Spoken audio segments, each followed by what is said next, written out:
আজ মহানায়ক উত্তম কুমারের প্রয়াণ দিবস। তাকে স্মরণ করে শ্রুতি নাটক 2026 গোয়েন্দা অশোক মিত্র পরবর্তী অংশ। এই নিন চা অশোকবাবু, রাত 1:30 বাজলো। কৃষ্ণনগরের কেসটাতে মনে হচ্ছে পিস্তলটা দরকার হতে পারে নিকুঞ্জবাবু। পিস্তলটার জন্যই আসা। সাবধানে থাকবেন। এখন আপনার সঙ্গে বিমলবাবু নেই, আপনি সম্পূর্ণ একা। ঠিক বলেছেন। বিমল থাকায় আমার মনে অনেক সাহস ছিল।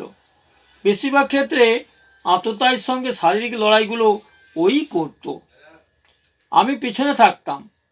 জুজুৎসুটা খুব ভালো জানতো। রাত 2টো, এবার উঠি অশোকবাবু, সকালে চা পাঠিয়ে দেবো।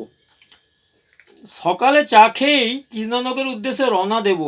শুভরাত্রি নিকুঞ্জবাবু। শুভরাত্রি। নমস্কার।